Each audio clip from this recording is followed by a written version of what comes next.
Halo teman-teman semua, selamat datang di podcast Ngopi, ngobrol seputar prestasi. Oke, jadi ketemu lagi sama aku, Novandra Safira, yang akan memandu podcast Ngopi kali ini. Nah, jadi teman-teman, setelah episode sebelumnya kita udah mengundang Kak Risti yang menjelaskan nih, berbagi cerita sama kita tentang prestasi di bidang akademik, tapi kita kan juga perlu ya berprestasi di bidang non-akademik juga nih. Nah, aku di sini menghadirkan narasumber yang akan berbagi pengalamannya di bidang non-akademik nih. Tapi mungkin teman-teman penasaran nggak sih siapa?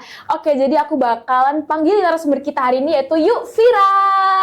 Halo Kak Vira, gimana kabarnya Kak hari ini? Halo Novandra, kabar aku sekarang baik. Alhamdulillah ya Kak, baik. Oke, bagi yang belum tahu, Kak Hajar Safira ini merupakan mahasiswi angkatan 2024 Prodi Akuntansi Universitas Wijaya Kusuma Surabaya. Jadi Kak Vira ini merupakan Duta Pariwisata Kecamatan Tarik 2025. Juga sekarang menjadi finalis dan Yuk Kabupaten Sidoarjo 2025 ya Kak ya. Betul. Nah, oke Kak, ini keren banget sih prestasinya ya Kak ya. Terus kalau boleh tahu ini pelaksanaan dari Duta Pariwisata tuh kapan sih Kak pelaksanaannya?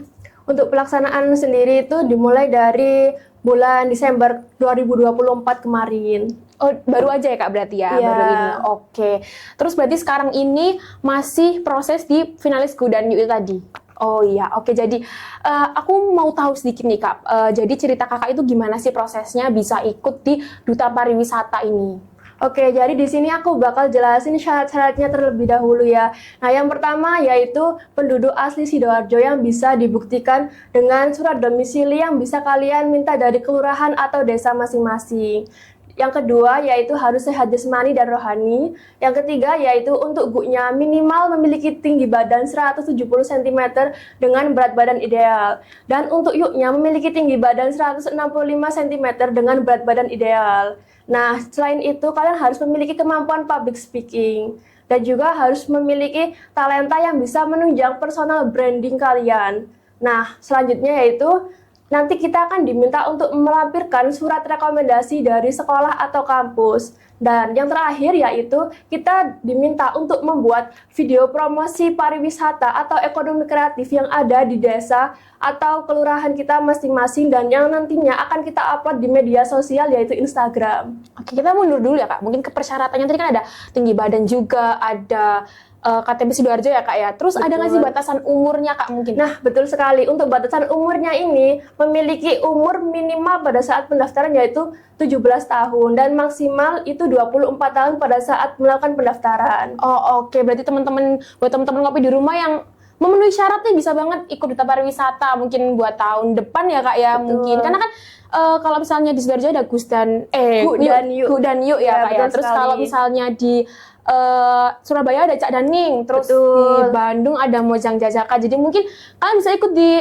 wilayah kalian masing-masing. Jadi kalau selama memenuhi syarat, apa salahnya kita mencoba gitu kan. Nah, oke, jadi sekarang udah persyaratannya udah nih Kak. Terus juga tadi melampirkan ada bikin video juga ya Kak. Betul. Itu berarti tahap-tahapnya tuh apa aja sih Kak? Tahap-tahap Duta Pariwisata itu? Nah, tahap-tahapnya yaitu yang pertama kita itu harus mendaftar terlebih dahulu ya melalui desa kita masing-masing. Setelah kita mendaftarkan diri, kita akan diseleksi. Setelah di tahap desa kita diseleksi dan kita lolos, kita akan lanjut ke tahap berikutnya yaitu di tingkat kecamatan. Di tingkat kecamatan juga kita nanti akan diseleksi. Setelah kita diseleksi di tingkat kecamatan, kita akan dikukuhkan oleh PLT Bupati Sidoarjo. Setelah itu kita akan lanjut ke tahap selanjutnya yaitu menjadi finalis Gu dan Yuk Kabupaten Sidoarjo. Itu. Oke, berarti kurang lebih tuh berapa lama Kak dari tahap pertama Kakak nyiapin ini sampai akhir itu kira-kira berapa lama sih? Kurang lebih membutuhkan waktu 1 bulan. 1 bulan Kak. Oke. Betul. Terus persiapan yang Kakak butuhin untuk nyiapin ini semua dari awal itu apa aja persiapan? Yang pastinya itu kalian harus paham tentang Kabupaten Sidoarjo ya, tentang pariwisata dan kebudayaan yang ada di Kabupaten Sidoarjo. Oke, tentunya karena kan Kakak sebagai Duta Pariwisata kan menjadi ikonnya Sidoarjo, jadi harus bisa lebih paham sama wilayah yang Kakak iya benar banget. Jadi kayak brandingnya gitu ya teman-teman.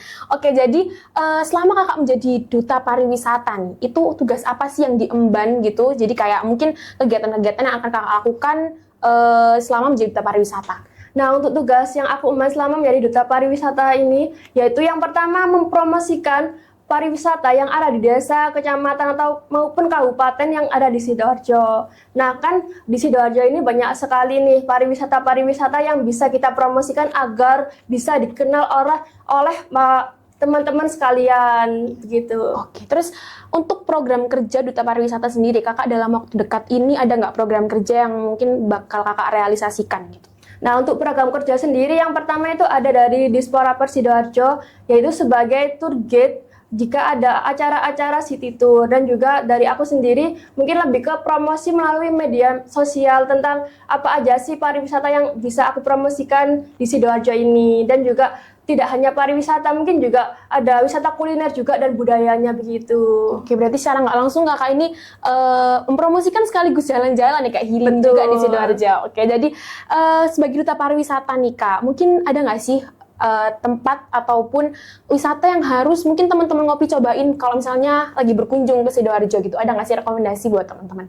Nah, tentunya di Sidoarjo ini sangat banyak sekali ya pariwisata atau wisata yang bakal bisa kalian kunjungin. Yang pertama, kalian pasti nggak asing lagi dengan yang namanya Lumpur Lapindo. Oh iya, Lumpur Nah, itu Lapindo. pasti udah menjadi ikonik dari Sidoarjo. Selain Lumpur Lapindo, di sini juga ada Pulau Lusi, wisata Bahari Telocor, dan juga Candi Pari, Candi Sumur, dan juga Museum Putan Tular. Oke, nah misalnya ya Kak, kita kan udah jalan-jalan nih keliling-keliling Sidoarjo, tapi kan nggak afdol kalau mungkin kita nggak bawa bingkisan buat orang rumah gitu bener kan. Jadi sekali. bawa oleh-oleh buat orang rumah. Jadi apa sih kuliner yang harus kita coba gitu kalau misalnya kita main ke Sidoarjo?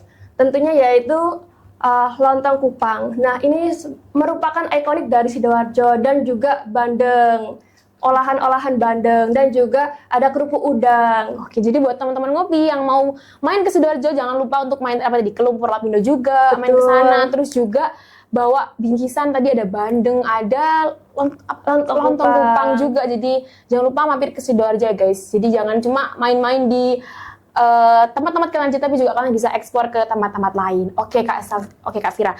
Ini sekarang kita mungkin masuk ke kebudayaan yang ada di Sidoarjo nih. Kan pasti ada pakaian adat Sidoarjo ya. Mungkin bisa dijelasin sedikit nggak Kak, pakaian adat Sidoarjo itu kayak gimana dan makna di balik pakaian itu apa?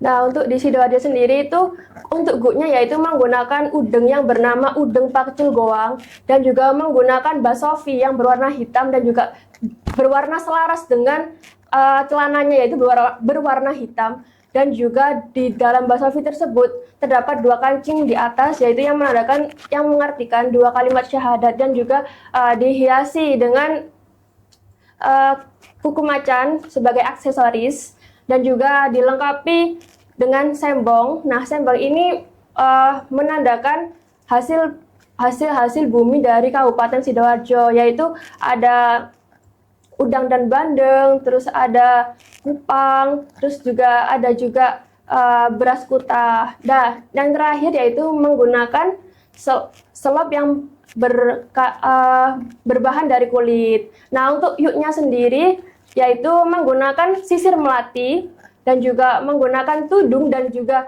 baju yang berwarna selaras, dan juga menggunakan aksesoris yaitu anting sebagai pemanis, dan juga menggunakan aksesoris peniti renteng yang berbentuk Z, dan juga menggunakan sewek. Nah, untuk makna seweknya itu sama kayak yang aku jelasin seperti guknya tadi, dari hasil-hasil wisata dan juga hasil-hasil bumi.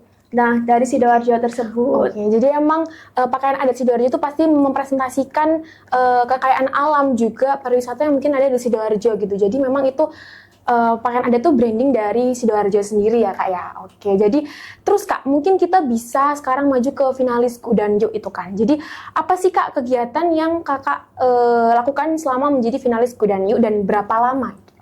Nah, untuk kegiatan menjadi finalis Kudanyu, yang pertama kita itu melakukan tahap tes lagi. Nah, untuk tesnya yaitu ada tes wawancara dan juga ada tes tulis. Nah, di tes ini kita juga diasah lagi pengetahuan kita mengenai wisata-wisata yang ada di Sidoarjo, dan juga pengetahuan pariwisata kita secara umum. Dan juga kita harus bisa memperkenalkan pariwisata kita yang ada di Sidoarjo ini tentunya. Dan juga ada tes yaitu memperkenalkan pariwisata dalam bahasa Inggris dan juga problem solving, dan juga kita dikasih pemahaman tentang wisata-wisata, dan juga ada materi tentang grooming. Oke, secara nggak langsung memang banyak yang harus kita kuasai untuk bisa ikut di Duta Pariwisata maupun finalis Go dan Yuk ya Kak ya. Dan aku mau tanya nih Kak, berapa sih kurang lebih peserta yang lolos menjadi finalis Go dan Yuk itu? Nah, untuk peserta yang lolos ini ada 40 orang, yaitu 20 orang Gu dan 20 orang Yuk. Jadi terdapat 20 pasang Gu dan Yuk Kabupaten Sidoarjo. Oke, jadi lumayan banyak juga ya, jadi 40 orang ya Kak totalnya. Terus aku mau tanya nih Kak, mungkin ada nggak sih, kan selama itu kan perjalanan yang panjang juga, 1 bulan Kakak ikut Duta Pariwisata, terus sekarang finalis Go dan Yuk. Ada nggak sih momen berkesan yang mungkin Kakak alami selama survive di ikut Duta Pariwisata ini?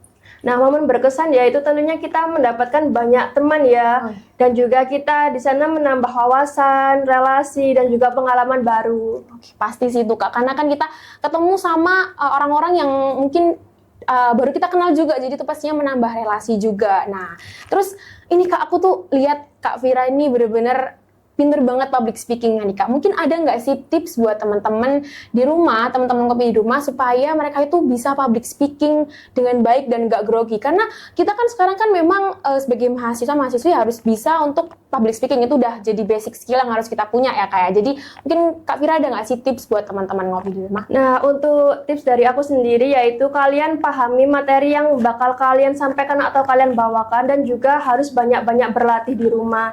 Jadi saat kalian nanti public speaking, kalian bisa menyampaikannya itu dengan lancar gitu. Ya bener sih, apalagi ya pokoknya banyak-banyak latihan lah ya teman-teman. Kita bisa mulai dari mungkin kalau pas presentasi, pas kuliah ya, itu bener banget, kita bisa mulai dari situ. Dari yang kecil dulu, nanti kita baru punya pengalaman baru lagi, bisa ikut Duta Pariwisata kayak Kak Vira. Jadi nggak ada salahnya untuk menambah pengalaman dari dalam maupun di luar kampus teman-teman. Oke, terus selama mengikuti Duta Pariwisata ini ya Kak, terus sekarang finalis Go dan Yuk, itu ada nggak sih hambatan yang mungkin Kak Vira rasain ataupun kendala yang mungkin Kak Vira rasain? Karena kan Kak Vira kan sekarang masih mahasiswi semester 2 ya Kak ya, jadi pasti lagi padat-padatnya juga. Nah, gimana cara Kak Vira itu bisa survive di situ? Iya, mengatasi itu.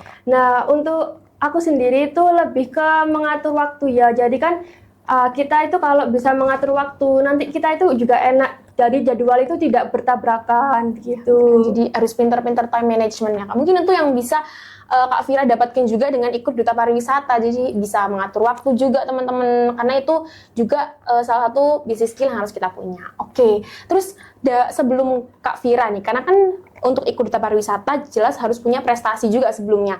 Nah, Kak Vira sendiri tuh ada nggak sih prestasi sebelum ikut Duta Pariwisata ini? Nah, untuk prestasi sendiri aku pernah juara 2 komite beregu karate, dan juga juara 3 komite perorangan karate. Jadi ternyata Kak Vira ini selain memang langsung ikut Duta Pariwisata, ternyata Kak Vira itu juga pernah meraih di karate ya Kak, lomba karate juga. Jadi emang harus berprestasi ya guys kita, selain di akademik juga di non akademik. Nah, oke, jadi aku lihat Kak Vira ini emang produktif banget ya Kak ya. Selain kuliah juga lancar, terus juga ikut Duta Pariwisata. Nah, aku tuh pengen tahu kiat-kiatnya Kak Vira supaya bisa sampai di titik ini gitu Kak. Jadi mungkin ini kita tuh butuh motivasi gitu loh. Karena kan buat temen-temen di rumah, khususnya aku juga kan Kak, sering kita tuh kayak mungkin udah cari informasi nih Kak, kita kan butuh informasi lomba-lomba gitu kan dari sosmed. Nah, terus tapi kita nggak ngelakuin gitu, kita cuma kayak ya udah lihat doang, terus akhirnya ujung-ujungnya overthinking karena kita nggak mau mulai. Nah, tapi mungkin kita butuh motivasi juga gitu Kak di dalam diri supaya kita bisa semangat buat berkembang. Ada nggak sih motivasi dari Kak Vira? Nah, untuk motivasi dari aku, kalian kalau ingin mencoba suatu hal yang baru, yang pastinya kalian itu harus tahu passion kalian itu di mana. Jadi saat kita ngejalanin itu, kita itu berjalannya itu enak, nggak merasa tertekan begitu. Jadi emang harus sesuai sama passion teman-teman. Itulah pentingnya cari kegiatan-kegiatan di dalam kampus supaya kita tuh bisa tahu kita tuh passionnya di mana sih sebenarnya. Oke, tapi Kak, Kak Fira sendiri ya, itu cari informasi-informasi tentang lomba-lomba, juga tentang kegiatan-kegiatan kayak gini tuh dari mana sih Kak informasinya? Nah, untuk Duta Pariwisata sendiri, aku itu mendapatkan informasi dari desa. Nah, setelah aku mendapatkan informasi dari desa, aku baru mendaftarkan diri. Nah, untuk kalau informasi lomba karate ini, aku dulu itu mengikuti ekstrakurikuler di sekolah. Jadi, aku sendiri itu mendapatkan informasi lomba dari pelatihku. Jadi, pelatihku langsung yang ngasih informasi ke aku dan yang menyeleksi. Jadi emang kita harus aktif ya, aktif bertanya juga. Mungkin kan dari relasi yang kita punya juga channel-channel buat kita ikut lomba juga. Terus habis itu kita juga harus sering-sering cek sosmed. Mungkin nggak Kak, di sosmed juga Ya, pasti betul. ada informasi-informasi tentang lomba-lomba kayak gitu kan. Oke, terus Kak, sekarang mungkin kita udah punya nih, motivasinya udah ada. Terus juga informasi lomba-lomba juga kita udah punya. Nah, tapi kan kita kadang tuh dalam perjalanan untuk bisa berprestasi itu pasti kan ada kegagalan ya Kak. Nah, dari Kak Fira sendiri pernah nggak sih mengalami kegagalan dan gimana cara Kak Fira itu untuk survive di situ dan juga bisa membangkitkan tetap semangat gitu loh dan juga konsisten gitu. Apa sih Kak caranya? Nah, untuk kegagalan, setiap orang ini pasti selalu memiliki kegagalan masing-masing ya. Nah, untuk aku sendiri, kan aku juga nggak selalu jalanku itu mulus. Aku juga pernah gagal-gagal. Habis itu caraku mengatasi yaitu aku evaluasi diriku sendiri. Aku kurangnya di mana? Aku harus berlatih lebih giat lagi agar aku bisa memenangkan suatu kompetisi atau lomba tersebut, begitu. Jadi emang itu pentingnya pengalaman ya teman-teman. Jadi kan kalau kita udah sering ikut lomba-lomba nikah, jadi pengalaman yang kita punya makin banyak. Jadi bisa buat itu tadi introspeksi juga kan Kak. Kita kurangnya di mana ya? Mungkin kita bisa perbaiki buat di lomba selanjutnya. Jadi itu penting banget teman-teman. Kita harus memperbanyak pengalaman. Oke, terus Kak, gimana sih Kak Fira itu peran di lingkungan sekitar gitu. Pasti kan kita kan dalam berkompetisi itu kan kita butuh peran lingkungan sekitar juga kan, nggak mungkin dari semangat dan juga dukungan sportif dan sebagainya. Itu ada nggak sih peran lingkungan sekitar buat Kak Fira? Nah, untuk dukungan itu pasti ada ya, terutama dari keluarga dan juga teman-teman. Nah, kalau keluarga aku sendiri itu selalu mensupport kegiatan-kegiatan aku maupun kegiatan di dalam kampus ataupun di luar kampus selagi hal itu positif. Oke, berarti peran lingkungan sekitar tuh emang sepenting itu. Karena kan dengan lingkungan sekitar itu kalau misalnya lingkungannya positif, jelas kita akan ikut ke bawah juga ya. Apalagi misalnya lingkungannya tuh memang mendukung kita untuk berkembang gitu. Jadi carilah lingkungan yang positif ya teman-teman. Karena itu yang bisa membuat kita untuk lebih berkembang lagi. Nah terus Kak, ini kan tadi udah dari keluarga dan juga dari teman-teman mungkin dari universitas itu ada nggak sih dukungan dari universitas buat kakak buat bisa berkembang lebih baik? Nah, untuk dari universitas tentunya juga ada, yaitu memberikan kemudahan untuk surat-surat administrasi dan juga sebagainya. Pasti universitas ini sangat-sangat seneng kan, Iya, pastinya mempunyai siswa-siswi yang aktif di dalam kampus maupun di luar kampus, dan pastinya sangat-sangat mensupport lah. Benar, jadi bener banget. Jadi buat teman-teman yang emang mau nyoba lomba itu nggak apa-apa, kita bilang ke Univ minta surat rekomendasi atau apa. Jadi supaya pasti Univ akan mendukung gitu ya Kak lewat surat rekomendasi tadi gitu. Jadi nggak ada salahnya untuk teman-teman mengajukan ikut lomba dan sebagainya. Nah, terus Kak Fira nih, aku mau tanya tentang pandangan Kak Fira tentang prestasi kakak ini. Apakah menurut Kak Fira nih, apakah akan menunjang karir Kak Fira ke depannya atau bagaimana gitu?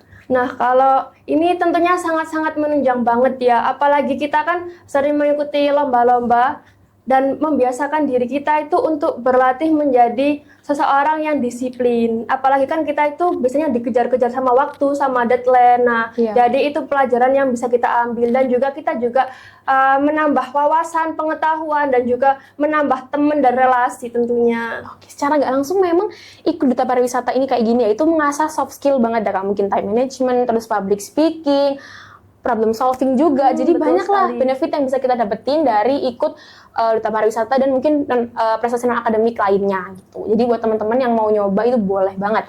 Nah, terus Kak, terakhir nih, mungkin ada nggak sih pesan atau tips yang mau Kak Fira sampaikan buat teman-teman ngopi di rumah yang mungkin itu bisa istilahnya membuka pikiran teman-teman gitu buat ayo berprestasi gitu.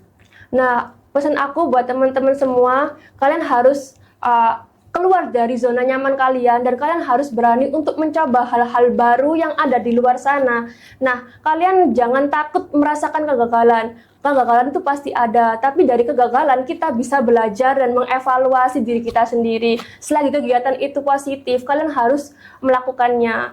Nah, pesan aku juga jangan sampai kalian melupakan kewajiban kalian, yaitu sebagai mahasiswa harus rajin belajar. Jangan sampai dengan adanya kegiatan-kegiatan di luar kampus kalian jadi fokus kita sebagai mahasiswi dan mahasiswa ini terpecahkan begitu. Oke, benar. Jadi emang harus balance ya Kak. Karena kan Betul. akuntansi itu harus balance ya betul Kak. sekali Benar. itu. Jadi harus balance kegiatan di luar kampus juga harus tetap kampus kuliah itu yang utama juga ya Kak. Jadi tetap berprestasi ya teman-teman. Pokoknya ini insight yang bagus buat teman-teman di rumah, terutama juga buat aku. Karena aku sendiri juga perlu untuk berkembang lebih baik lagi. Jadi terima kasih buat Kak Vira atas pengalamannya juga, terus juga cita-citanya hari ini, dan aku senang banget bisa dapat pesan ataupun tips dari Kak Vira juga. Jadi dan juga teman-teman ngopi di rumah juga pasti senang banget, dan semoga pengalaman yang udah Kak Vira bagikan tadi itu bisa bermanfaat buat aku, buat kita semua, buat teman-teman ngopi di rumah, dan juga aku berharap semoga pengalaman tadi itu bisa istilahnya membuka pikiran teman-teman untuk lebih berprestasi lagi ke depannya. Oke, jadi buat teman-teman jangan lupa ya teman-teman untuk tetap tunggu episode ngopi selanjutnya, dan aku mau jargon nih buat menutup podcast ngopi kali ini. Jadi Cakra Biseva, 1000 langkah kembangkan potensi. Oke, sampai jumpa di episode berikutnya teman-teman. Bye-bye.